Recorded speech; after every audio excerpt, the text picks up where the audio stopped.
Hi, welcome to this week's edition of Blues Talk. We're getting John, Dave and myself. We're going to look back over Leinster's victory against Zebre last weekend and look forward to the big clash between Munster and the Six Nations champions.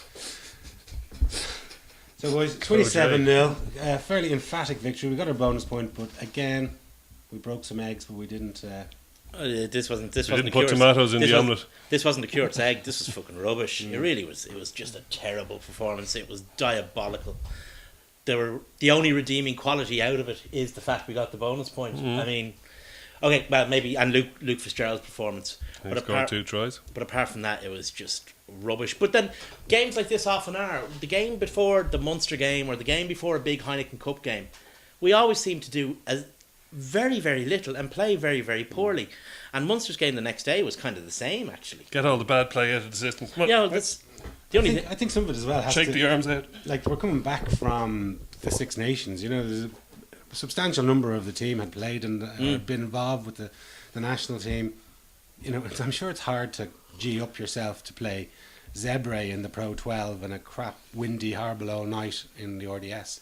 It probably is. 6 days after winning the championship. I mean, to a certain extent, how they played is irrelevant because, you know, you can't get more than 5 points out of the game. So if they'd put in an all-singing, all-dancing performance, you know, and scored 10 tries and etc., etc., etc., at the end of the day, it's only 5 points, and at least this way Matt O'Connor has something to work on. Yeah, well, I suppose Plenty to work on. Plenty to work on. Yeah, it's always good to have the work-ons coming out of the game, because if you play so well like we did in Northampton, you quite often come back the next week a little bit complacent despite your best efforts. But you know, yes, it was not much of a spectacle, especially in the first half. It was barely a monocle. hard to watch. It was very hard to watch. But you know, in terms of the season, like, from an excuses point of view, it was the first Leinster game for 3 weeks. The end of the Six Nations, you got a few of the lads back, the subs back. But the biggest factor, I think, and it was evidenced in all of the games except Connacht's game perhaps, which was on the Sunday. And did you notice the Sunday was a much better weather? Like, Munster game was played in dreadful conditions, and it was an even worse game than ours. It was... Penny was wrapped. It hurt the that eyes. They got the win. Well, there you go. Our game was dreadful. I saw the Glasgow Scarlets game. That was pretty dire. I didn't see Ospreys putting Cardiff to the sword, but you know, that may or may not have been similar. But all of the games were bad because of probably the break and because of the bad conditions. What you say is perfectly valid. Actually, all 3 Irish provinces, you know, put in. Well, I obviously didn't see the Edinburgh Ulster game, but one can imagine a 9-3 game. You know, it doesn't smack of a classic. And then obviously Leinster and Munster. I mean, at this stage of the season, obviously teams getting players back, bigger fish to fry. Yeah. At the end of the day, we got the 5 points out of it, and you know, but the performance was It was a dreadful match. It was a really dreadful match. You know, we'll take the 5 points. Oh, Thank yeah, you. certainly. You needn't wrap them. Yeah, but it was our 9th straight win. I thought Penny was wrapped. He was wrapped. Yeah. Our points weren't. But it was our 9th straight win since we were beaten by Edinburgh just before Christmas. Yeah. And over the Six Nations, like, we've taken 24 out of 25 points, you know, and obviously that's reflected in the Pro 12 table where we've maintained our first position. Yeah. But that's the thing, like we said before, you don't win or lose the tournament. You don't win the tournament during this period of time. But you can lose it. But you can lose it. And the reason we won it last year, and the reason in previous years why we've got to finals, is because of the performances we put in during this period of time, when the nominally senior players are away. I think we say it every week. It's, you know, it's we say it every week because it's true. It's, you know, you'll always look crap during the Six Nations, as long as you get the wins. Who gives a? Because you know, we've got 10 weeks coming, or possibly, there's 10 possible games to come, and if we start motoring now and build a bit of steam, this is where you can win the season. You know, this is where all the fun stuff happens, and you know. And it's the guys who play during the autumn international period and the Six Nations period who put you in a position to be able to do that. Now you can win it. Now you can lose it. But it's those guys who do it, and they deserve huge It's in our credit. hands. I mean, last year we took 19 out of 20, I think, something similar. Yeah, it was, yeah. And this year we've taken 24 out of 25 points over that period of time. And similarly last season we had a fairly rubbish December where we lost Yeah. two matches in both seasons over Christmas. Yeah, no, you're right. But it just shows what a big difference it can make. Well, last season we lost 3 matches, and that's what threw us out of the Heineken Cup, because we lost both of the Claremont games. So it's I mean, I still think it was a rubbish performance, but the positives are the 5 points, Luke Fitzgerald's performance, and we don't have to stand in a field that cold ever again, hopefully. But I thought Redden as well, when he came on after about 55 minutes, I thought he really injected uber pace into the team, and I thought we motored, and it looked like, the team, like I remember at one stage he was legging it, getting the ball, a bit like I think it was Rob Kearney in the Ireland match when we were going chasing points against Italy. Yeah. He was really on the ball and wanting to go He for wanted that bonus, point. yeah. It looked like a different team. It looked like a different team playing really a different did, match yeah. when he came on.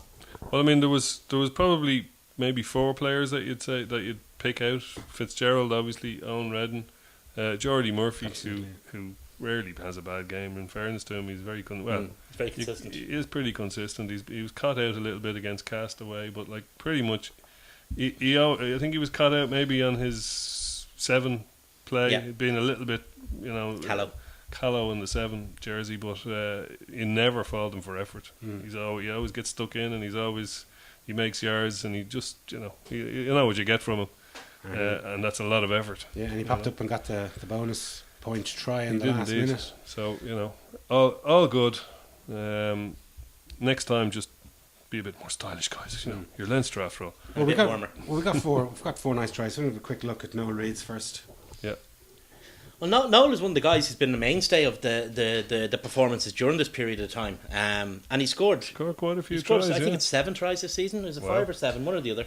A lot, anyway. He's up there with Mr. P. Try as one of our top scorers. Anyway, that's what you want. That's when you have a situation where, if you like, the big names are away. It's guys like that, young guys who step up and make a bit of a name for themselves. That the following season, maybe they're one of the guys who are in the first 15. Was he playing out half? Yes, when we he were was. beaten by Munster in the B&I. Cup, yeah. And I thought maybe he doesn't have the temperament for it, but they moved him to 12. It And was his kicking that really let him Yeah, down. I his think goal that day, kicking, yeah. His goal kicking. I think because he's a fantastically skilled footballer. We've seen it a couple of times over the last maybe 2 years. He's got a great step. He's great step. He's good pace. Yeah. He's good vision. Good pass through the ball. I mean, he's almost He's got a lot going for him. Not Yeah, a great tackler is about the only criticism, But then again, he's only as we can were learn saying, that, he's what 22, maybe 23. He's very young. He's still quite inexperienced. So these are things you learn. I mean, there was a time when Brian O'Driscoll wasn't regarded as a great tackler. Well, the other thing about the 12 position is you've no space. So I think it was Darcy was asked what's the difference between playing 12 and 13, and he said about half a second. Yeah. Because you've half a second less at 12 than you have at 13 to do anything, and he looks like he has the capability to play with that kind of pressure on him. That he can either get the ball away quick or step somebody, or It does make a huge difference if you have those quick feet, and he has really quick feet. We've seen it a couple of times. We've seen it in a couple of breaks he's made. Just the way he uses his body to throw guys off. He has that kind of. He's very elusive. He's a very elusive runner. Put it this way: we haven't really missed Andrew Goodman No, the way we haven't. might have. No. Who, for all the criticism he gets, was a very solid player, a good big lump of a lad at 12. quite different though than sort of the other 12s that we have in the course. team, because he was more of a basher. Yeah. Well, Goodman, I think, was signed because he was a very powerful chap, and he was very Good quick with all-rounder the ball. too, and a good great kicker, all-rounder.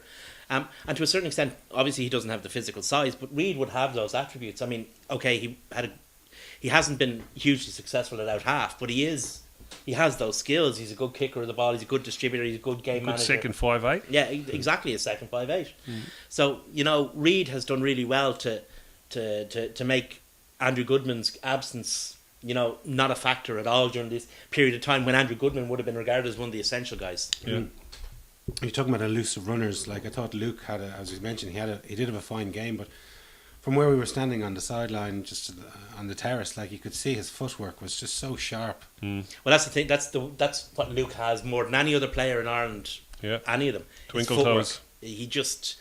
It's incredible. He moves so quickly. He changes direction so fast. He's got great physicality too, though. I mean, both in attack and defence. He's like, Well, yeah. when he goes into contact in attack, he's got You know. But in terms of the thing that differentiates him from his rivals, if you like, for the jersey. I mean, Tommy Bowe was great. Simon Zebo was great physicality. They all really do. But what he has is that speed of foot. Yeah. But it's like, I mean, this big monster is trying to get him, and he's like jinking around in a phone box. You know, the way he can just evade them, and it's special really when he's on fire. Oh yeah, when Luke's on fire, it's a thing of beauty to watch. He scored 2 very nice tries. Didn't require a whole lot of work, although they did require a certain amount of finishing. Mm-hmm. Why don't we have a look? Good to see Straussy back as well. Oh yeah. There's another man you could mention actually, Strauss Strauss. and Ruddock. Yeah. You could probably say, especially Strauss had a great game. Relative to the standard of the game in general. Well, that's it. I mean, everything kind of is relative to the standard of the game in general. I mean, there were elements Decent of our game. bit of mauling going Yeah, here. this is the kind of thing. I mean, there were elements of our game that were quite good, and you see Redden, and we'd see it in the fourth try. Actually, his directing the Exactly, maul. but he came on, and when he came on at the 56th minute, 55th minute, we scored 3 tries when he came on for those 25 final minutes. Just a good decision here, and a sneaky foot. Yeah. Luke wasn't impressed at all. He And went it's even through the worse. leg in him. His second try is even worse, actually. Yeah. But let's pick up on what you're saying there, Jason, about that we did a lot of good things during the game. That's exactly it. Like we played some great rugby, but we just let them off the hook in the final 20 in the 22 in the red zone. We just let them off the hook. It's one thing to do great things in isolation. Yeah. But unless you string it together especially now in the phase of the season we're into, now doing a couple of great things in isolation isn't going to win us anything. The other thing I'd have to say in defence of Leinster is that whatever about the weather, whatever about the fact that they're all a bit rusty and the team was probably hadn't played that much together, Zebre, like they're a spoiling team. They didn't come to play rugby, they came to spoil. And you can't fault them if that's what they can do, and if that's their best way of trying to get through the game, then fair enough, fair play to them, but It's not doesn't make for a great spectacle. No.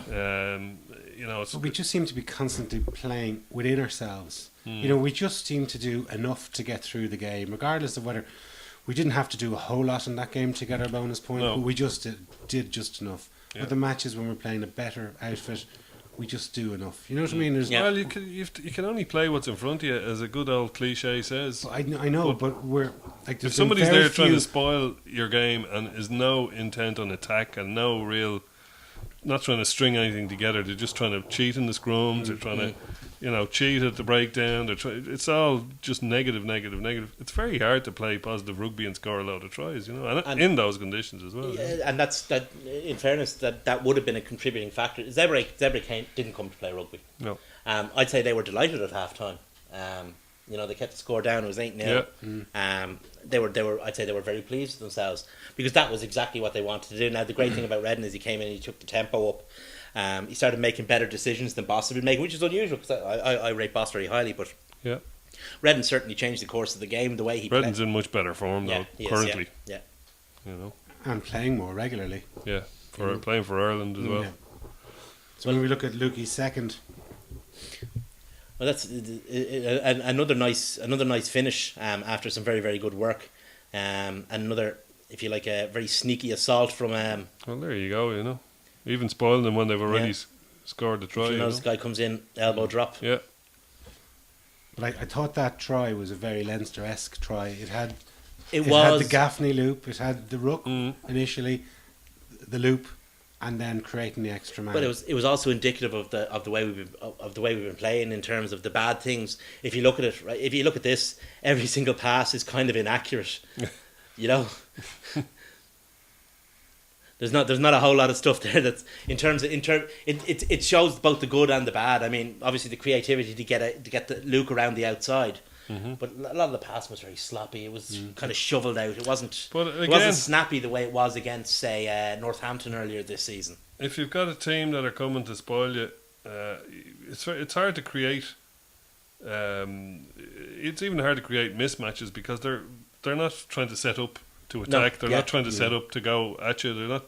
You can't catch them on the back foot because they're not always actually interested in doing that. Yeah, they're always on the defensive. Yeah, no, I'd agree with that. No, it's just in terms of it, that try kind of shows the, if you like, the dichotomy the dichotomy in the performance. Norse. In terms of, you know, the good things, the creativity, and the bad things, the imprecision. And here's what it's all about. This is the one we came looking for. Yeah, this is very. You can actually see 80 minutes on the clock before he even throws it if in. you watch Red and Boston guys around at the back of the mall, that's kind of the little general. Yeah. And that big, long, characteristic looking maul as well, where the ball carrier is kept well away from the opposing Fanning team. doesn't respond quickly enough, so he gets a shove. You're a big lad. Get in there. But the thing about it is, they didn't just try and bullock through them. If you notice, they're probing, even within the mall themselves, they're probing, and it's only when they sense the opening that the They go mall for it. ramps up to full speed. But you could just see the Zebra guys' body language. Like Oh, yeah. they're just walking away, like shrugging their shoulders. They kind of had nearly given up at that stage. Yeah, there's really only two guys marking up if you like, the straight line, so they Like- just roll it. Number 21 doesn't seem to care. Look, he's walked Yeah. away. Actually, he's a scrum half. Why In would he fairness, care? he's a back. Yeah. But, you know, Jordy Murphy getting up from scoring that try now, he looks like he's been in a hard game. Like, he doesn't look like it's been a walk in the park. Running around on a heavy pitch with full of water Yeah, and against a if a team doesn't want to play Cheryl rugby, lads, exactly, it's against very the Cheryl attritional, lads that are especially for the spoiling. back row. Now, I thought Geordie did well, but I wasn't too impressed with the other back rowers. But I thought, again, like when our subs came on, you know, when we brought on Jennings. I wasn't too impressed with McLaughlin and Ryan at all. No, but I thought when Performance. Jennings came on, he made another difference because he kind of sped the game Yeah, up as yeah. well. Well, in fairness, How to many McLaughlin, times has he come on though with Redden, Yeah. or around the same time as Redden, and they both speed up the game? You know, Jennings gets the ball quicker out of the ruck, and in fairness to McLaughlin and Ryan, they were Redden dealing with a uses different it. situation, if you like. They were dealing with they're guys. trying to break it down. They yeah. were trying to break it down. Guys who didn't want to play, guys who were just lying over the ball, who were doing everything to spoil, had no interest in being progressive at all. Yeah. So they had a different situation. So maybe I'm being a bit unfair on their performances. But when Jennings in particular came on, maybe he has that bit more experience that Ryan doesn't have, and he was able to realise how to get the ball away or how to move the game from a situation that they were comfortable in into a situation where we were comfortable. Leo Cullen's come in for a fair bit of criticism, I've noticed lately as well, and while he's never going to be able to do a Brad Thorne and last till he's 40 or anything, but you know, he played 80 for a start, which is good for the rest of the season for us if he's going to be on the bench, coming off the bench, to try and, you know, use his leadership and in cloak of invisibility at the rucks to try and turn it round. I just think it's a good positive sign to see that he can still play 80 minutes and stay standing up. Well, he's probably trying to get milk the last little bit out of his I career. think Leo Cullen is the My Bloody Valentine of rugby. I mean, it takes Okay, where's this going? the first time it looks like an unholy mess, and the third time of watching, you actually get what he's up to. You know, kind of like I know where you're going with it now. Okay.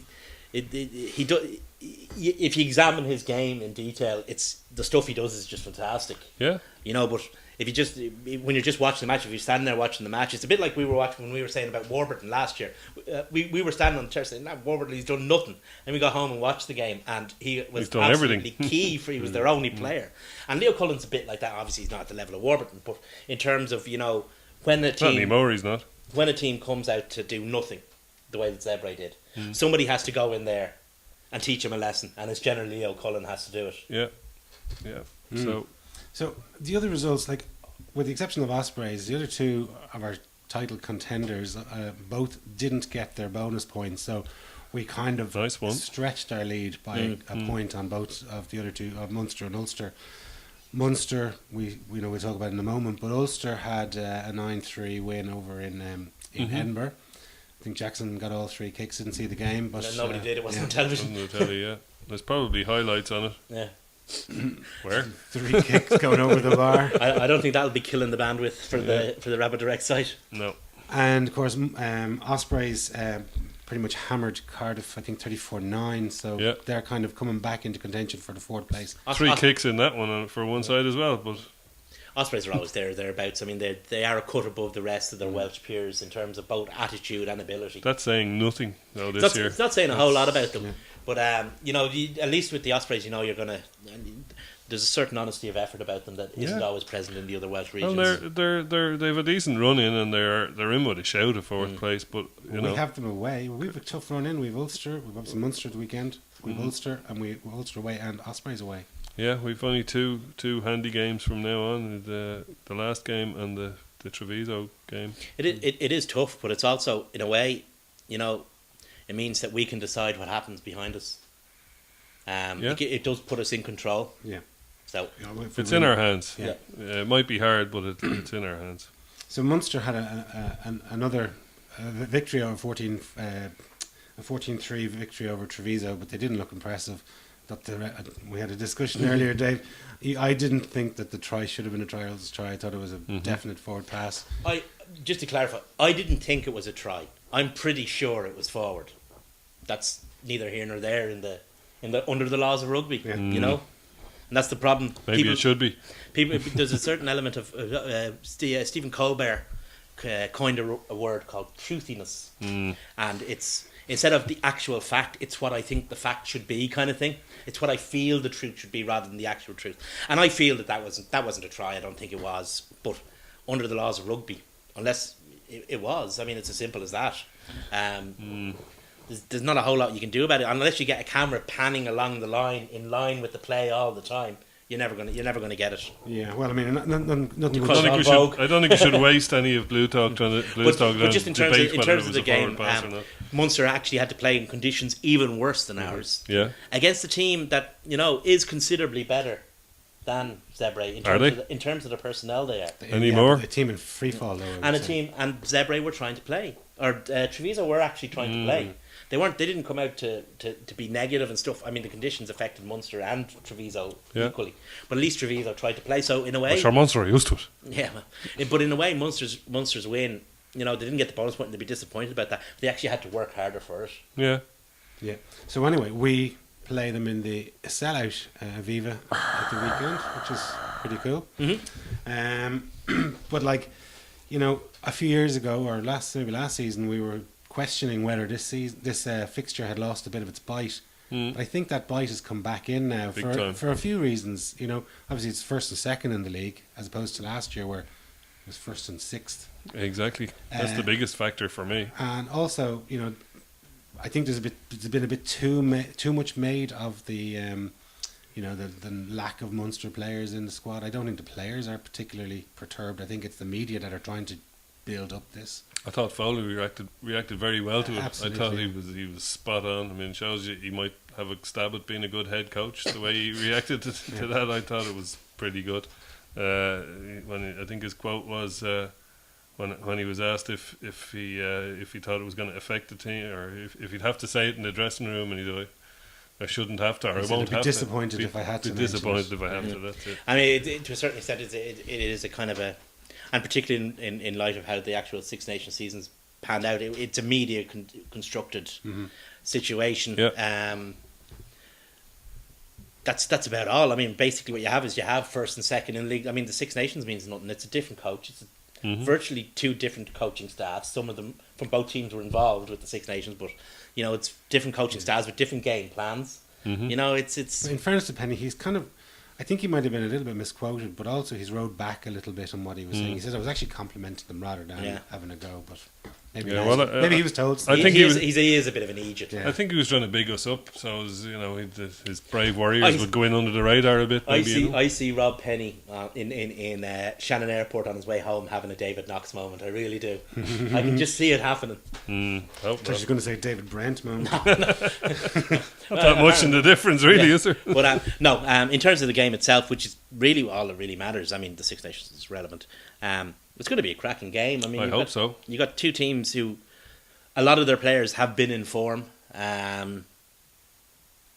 It's very, like all local derbies, it's very, very hard to call. That's always hard. I think Shane Horgan made the point in the coverage of the Zebre match. It generally goes with home. Now we kind of upset that apple cart a while there for a couple of years. Munster previously had done that as well, but it seems to be back to. The last time they beat us in Dublin was the 18-0 in 2008. Yeah. So that's a few years ago. Yeah. We've actually played them 11 times since the match in Croke Park, winning 8 and losing 3. You know, so like sort of Well, the only the pendulum has swung. But yeah, you the never only, know, the only like- result that really matters is the last one, Oh, and, that, absolutely, and they yeah. won that one. Yeah, So yeah. you know, I wouldn't be getting over the like on paper we should win it, but you know on paper we should. I was full Games sure aren't we were played on paper. Yeah, I played on grass, and I was sure we were going to beat England in Six Nations, and you know.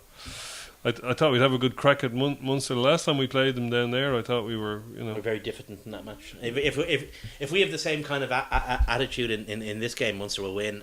If we are in the right frame of mind, we'll win. But there won't be much in it. You wonder if both I like teams that. will be holding just a little bit back with the quarterfinals can't afford the to. following week. Well, no, generally, traditionally, they have. In this Hold back fixture. in terms of playbook, Yeah, but not yeah, in, no, not no, in no, terms, of effort. Sorry. effort, sorry. Yeah, There'll be no holding back in terms of effort. In playbook, course yes, not, yeah. it'll be both teams will play a fairly Cagey basic, game, conservative yeah. game style.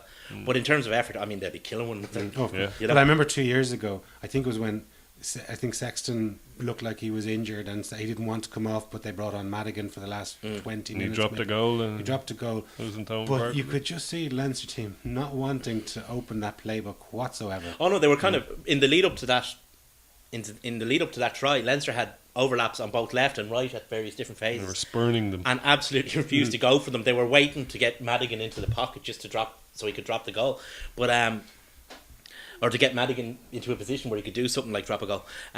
Yeah, well, that's the way it is. I mean, the games are subject to such intense analysis nowadays from future opposition, let alone Yeah. current opposition, that Leinster or Munster won't want to show the opposition what they're going to do. So what you're going to have actually is a game that is relatively unaffected by coaches. Well, It's going to be down to it's mano a mano stuff out there. Psychologically as well, if you think about it, it's not great to get a 40-0 victory the week before you go into No. a Heineken Cup quarter final. It's just it sets you up all wrong. It's, you know, if you look at a lot of, you know, Munster playing us in the semi-final in 2009, for example, had just thrashed 6 tries on the Ospreys and they looked like they were god. We stuttered past Harlequins and, you know, went in and took them. So you nearly don't want, you want to win the game. Preferably you would like to drop a goal in the last minute to take, you know, Munster's losing bonus point away. It would be about the height of it. But you don't want to win 40-0 because with the best will in the world, it's another psychological aspect of it is if you haven't tried things, you haven't failed, or you haven't, you know, if you haven't tried all these fancy moves, you know, you still have that bit extra It's in not you a very that you. Irish attitude, though. Well, you know, we can't seem to Well, you see, play there 2 is- weeks in a there row. is- No, I don't mean No, it that way. What I want mean to- is, just to finish the point, what I mean is that you can't. You feel that you have another few gears. You know, we beat Munster and we've got a few gears, or we lost to Munster and we've got a few gears. It's not as But should big we a not be trying deal. to play I in don't- fifth gear all I the don't. time? I don't think. You Leinster, can't. I don't think You just Leinster can't. have that attitude. I think, that, as you've seen over the last couple of years, when Leinster move into this phase of the season, they tend to go full toss all the time. You look, Intensity wise, yes, Yeah. but not in terms of you know, you're always holding something in reserve in terms of playbook. oh yeah, not yeah, yeah, in terms yeah. of No, not in terms of in terms of effort. playbook. Well, you've you want to get a good workout. You want to get You're not going to use every play in your playbook every match, but in terms of the teams who win trophies at this point of the season start playing 100% constantly, right? Because the teams who are in this point of the season in the hunt for trophies at this point of the season generally have, just to say, for example, in terms of playbook, generally have such a wide one that they can, you know, they can throw 80 minutes of completely fresh stuff on the pitch and still have another 80 minutes because they're just so professional. And that's the thing, this will tell us, you know, an awful lot about how both teams are set up for the following week in terms of not so much the result, the result, but not so much the scale of the result or the style of the result, but in terms of the attitude that achieves the result. Because both of it, I mean, we have to go away to Toulon, yeah. who are a very, very tough team. Let's face it, they're the European champions. They are the European champions. They're not, and they're European champions for a reason. Munster have to face, you know, the absolute aristocrats of European rugby. One of the very few teams who don't care that the game's in Thomond Park. And amazingly, Toulon and Toulouse are playing each other this weekend as well, and us and Munster So, are playing each other. Both teams have huge fixtures ahead of them, as well as this one. But if they start thinking about those fixtures ahead of them, Forget it. forget it. and neither team will. Both teams will be 100% focused on In the on moment. Saturday. Oh yeah, but like you say, there will be things that will be held back for future use. So it becomes very much a battle between units, a mano thing. I mean, it's not so much tactical. I don't see a whole lot of expansive rugby, for example. I'd say this will be very much a battle fought between 1 and 12. Well, I'll give you another example of what I was talking about is in cycling. The top cyclist lads say things like you should never go down into your lowest gear because you always feel you have a gear. You know, if you're going up a hill or something, you always want to know psychologically. If I was really suffering, I could go down, but I won't. Yeah. So you always know you've got something in reserve, and that's the kind of thing I was trying to get across. You know, you always know you have a few plays that you haven't tried. So But there must be some position, some we'll individuals. throw them all in Toulon, hopefully. But there must be some individuals on the Munster team who are saying, like Earls, like Zebo, Ryan. Although there was rumours that he's not fit and he's hurt his foot, but whether that's true or not, who knows? But there has to be guys like those fellas who do feel a little bit slighted. But that's good. It's great, but it's great for them. But maybe they might focus too much on the individual Individual rather than battles, the team. yeah. I don't think so. I think that these guys are. You've been told not to enough at this stage in the week, I'd say. These guys, the possible exception is Zebo, are professional enough not to get themselves into that kind of mindset. And you know, it's not like they haven't been in contact with the coach, who's told them what they need to know. So it's not like they've been completely slighted. It's not like they turned up at Carton House and they were like, "And you are, sir." I mean, these guys, they mightn't be part of the immediate squad, but they're part of the wider squad, and are. So I think again that's a media construct. Of course, a lot of this stuff is. I mean, it must be very frustrating as a player listening to the crap that goes on in the media a lot of the time and relating it to the reality as it is in your training camp or whatever, and going, "My God, this is just such a lot of." It's like being a celebrity, I suppose, and reading the crap in the gossip things about You were Nitty Bordello's last night. whatever. Yeah. You know, anyway, Yeah, it's just these things are media constructed. No Munster player will be going into that match slighted. They'll be going into that match wanting to win against Leinster. yeah. It's as simple as that. And that's great for Team Ireland. Like a chip on the shoulder to get back into the game is just what we want. You want 60 guys hammering the bejesus out of one another. To That's try what and you get want. in the team. Yeah. Okay, so where are we going to win it? The back row, that game is going to be lost in, I'd say. That's where we lost the game down in Thomond Park. And At the breakdown, they just murdered us there. Yeah. And they were so much sharper onto the ball than we were. Exactly. And our kicking was atrocious that day too. So if we go in, as Dave said earlier, if we go in with the attitude we went into that game, we're in trouble now. That was much earlier, and I think it was about 6th game of the season or something. It was much earlier in Matt O'Connor's regime. Yeah. We got stuff like Lottie DeKiri at 13, and you know, it was a bit all over the place from a game plan point of view, I'd say. This side's a lot more mature, and there's a lot of the Six Nations champions coming back into it. Let's face it, with who are sharp. I mean, you could see Ireland growing through the tournament and getting sharper, and the backs moves, partly because of the lack of wanting to expose the playbook too much in the backs, and partly because they'll all be hammering the bejesus out of each other. I don't think the back line are going to have as big an influence as you might expect on the game. Not that they'll be butchering overlaps, but it won't be as big a factor as the back row and the breakdown are going to be. The breakdown is. There is one factor, and to a certain extent, it's going to be subject to hype, but the hype has been lived up to. This could be Brian O'Driscoll's last game against Munster. Yeah, it could be. I wouldn't overlook that as a factor. But we won't know that until later in the season. We won't. But I mean, he has the ability to bend reality to his will. So if he decides that as things stand, he could do something. But I see it as a battle between 1 and 12.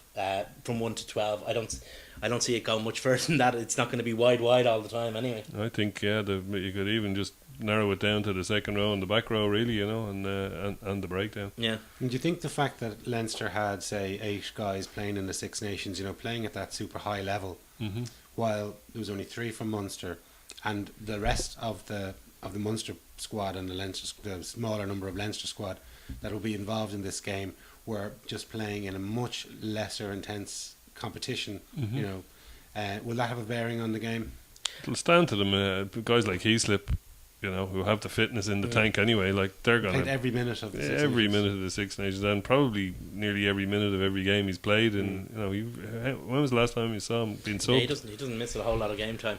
So- Yeah, there is that element to that, but there's also the element as well that it was a hard Six Nations campaign. Yeah. Yeah. And the two games against France and England were very physically tough, and there will We're have back been- to the English Heineken Cup paradox now. and there will be a certain amount of emotional exhaustion after it. I mean, because you come from such a high and then you're back into work kind of thing, So that could be a negative factor if players aren't really, really switched on. If players are maybe thinking, oh, I don't really need to be 100% switched on for this one. I can be 95 for this one, 100% for next week. No, If you're not it's 100% not this gonna week, work. you will get killed. Not going to fly. So it's gonna be very, very interesting. I mean, the other side of that, like you said, like maybe the larger number of Munster players who weren't playing in Six Nations, maybe they'll come into the game fresher.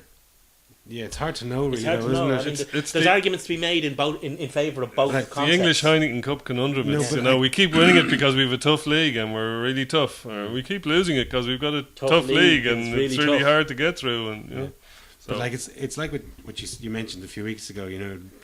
They're paid to train and play for free, and Yeah. if that's true, then surely every player wants to play in a match like this. Of course. And it's been regularly quoted as the biggest club match in the world now, perhaps. So, and it's sold out. yeah. A week ahead of time. Yeah, no, I agree, but then it's hard to know. It's easy. Like I doubt there's a single player out there who won't say that they are 100% focused on this match. There isn't a single player out there who won't believe that they're not 100% focused on this match. But are they? Is the question? I'm not saying that they won't be. I'm just saying that there could be that. That's Little just talking about all the doubt different elements in that the come brain. on, that come in, because and the reality of the situation is that there's not a huge amount of difference in the teams. Leinster are marginally better. I mean, there's no question about that. But there's not a huge amount of difference. So if you were to say, based on absolutely no external factors whatsoever, then Leinster should win. But that's not the case. Because there are all these external factors, both positives and negatives for Leinster and both positives and negatives for Munster. So that's what makes these games, and particularly local derbies, so hard to call. Because, for the last 2 months, Jamie Heaslip, Tommy O'Donnell, Peter Mahoney will have spent hours with one another, Yeah. and now they're going to And go they out know and each other pretty well. know each other very well. Now they're going to go out and beat the bejesus out of one another. And All six. Well, and you can add Rhys Ruddock, and you can add Geordie Murphy, you can add others into that mix. Well, if what's true about the Welsh playing, as Jerry Thornley would say, being bulk suppliers to the Lions team last year and having a great Six Nations, and now we've Leinster being bulk suppliers to the to the national team, and then we'll see what happens to that, because the familiarity thing is like the go on about Paul O'Connell getting I taught think- to chop tackle by Dan Lydiot, and then possibly using that. They made quite good use of that. I know Mahoney in doing the Sam Warburton over the top. It did. That was. I don't know.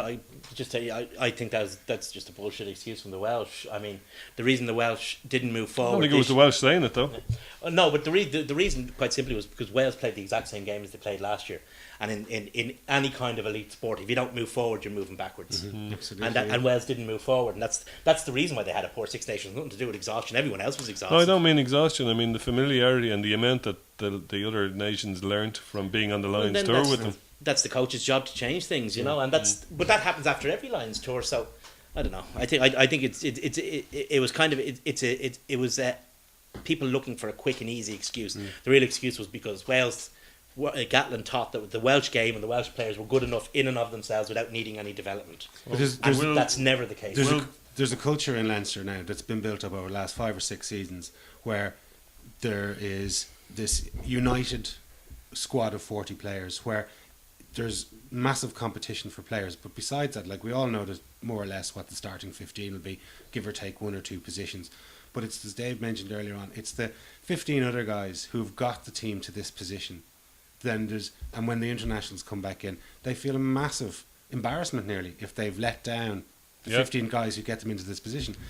And this, while the Six Nations, while the boys were away in the Six Nations, let's call them the A team has come in and got Who's them B.A. Baracus? He's got them into the. They've got them into the pole position in the league, 2 points ahead of our rivals. If we win this game, it kind of pretty much secures a home semi-final in the league. Well, semi, yeah, would yeah, do, yeah. and it also opens up the door for Ulster. If conversely, if Munster win this game, it throws the whole cat amongst the pigeons as regards the league positions, Yeah. and it undoes a lot of the good work that has been done over the past 6 weeks or 8 weeks. So that's a positive Well, reinforcement yeah. on the guys coming back in. Absolutely, That's a great thing about the game, though, for both sets of fans and neutrals as well, is that there's so much riding on it. Like Munster lose this, and they're not looking great for a home semi.